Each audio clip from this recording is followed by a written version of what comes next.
আৰু এয়া হৈছে মই মাংস বনাইছিলোঁ আমাৰ ভোগালী বিহুৰ উপলক্ষে ৰাতিৰ সাজৰ কাৰণে। এয়া মাংস, ছাগলী মাংস হয়। কেনেকুৱা লাগিছে আপোনালোকে চাব আৰু টেষ্ট কৰি চাব দেই। ভিডিঅ'টোৰ মাজতে কেনেকুৱা হৈছে জনাবচোন আপোনালোকে। স্বাগতম জনাইছোঁ পিংকি শৰ্মা যোৰহাট চেনেলটিলৈ, আৰু লগতে ইংৰাজী নৱবৰ্ষ আৰু ভোগালী বিহুৰ বহুত শুভেচ্ছা জ্ঞাপন কৰিছোঁ। সকলো ভালে থাকক, সুস্থ থাকক, কুশলে থাকক। বিহুৰ কেইদিনত বাৰু কুঁৱলী ভালকৈ দিলে। আপোনালোকৰ ফালে এনেকুৱা ধৰণে একো নেদেখাকৈ হৈছিলনে বাৰু? কুঁৱলী কিবা দেখা পাইছিলনে? হয়তো বাৰু চাওকচোন, গৰু এটাও চৰি আছে, কিন্তু গৰু যেন লগা নাই ন। আৰু এইফালে পাৰকেইটাক অলপ চাউল দি ল'লোঁ, ধুনীয়াকৈ তাহাঁতি খাই আছে। আৰু এইফালে চাওক পুলকেইটা কেনেধৰণৰ কিটো টেকন'লজিত কেনেকৈ নমাইছে দেখিছে।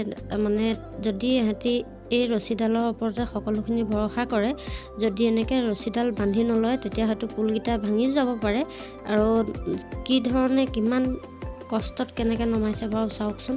দুডাল ৰছীৰ সহায়ত লাহেকৈ কোনো ধৰণৰ ক্ষতি নোহোৱাকৈ। আৰু এইফালে এইটো নতুন ডিজে মোৰ ভাইটিয়ে আনিছে, গোলাঘাটৰ পৰা কিনি অনা হৈছিলে ইয়াক।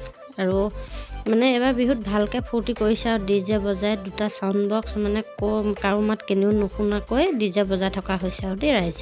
আৰু সকলোকে কৈছোঁ যাওঁচোন আহক আমি আমাৰ 29 নং জটকীয়া গাঁও পঞ্চায়তটোলৈ। কেলৈ যাওঁ সকলোখিনি কৈ থাকিম।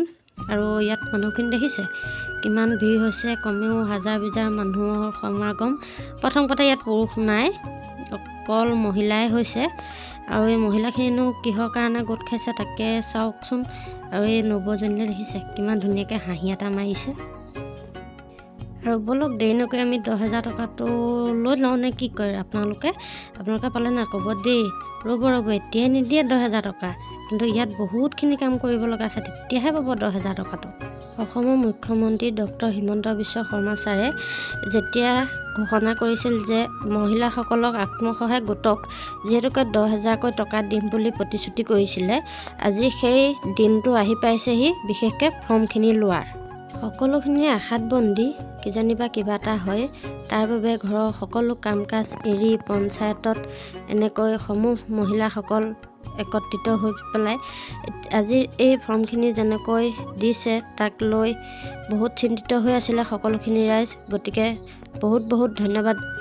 আৰু এইফালে চাওক এখন ফটোকে কিমানখন কৰিব পাৰি, কিমান ডিজাইনত বেলেগ ধৰণে এয়া কেইবাখনো হৈ যায়। এনেকৈ এই এপটোত আপোনালোকেও এনেধৰণে ভিডিঅ' প্ৰস্তুত কৰিব পাৰিব। সকলো ধৰণৰ লং ভিডিঅ' হওক বা শ্বৰ্ট ভিডিঅ' হওক চাব দেই বনাই। আৰু এনেকৈ দুভাগ চাৰিভাগ কৰি এনেকৈ অলপমান শ্বৰ্ট ভিডিঅ'ৰ কাৰণে নিজৰ ফটো প্ৰস্তুত কৰিছিলোঁ।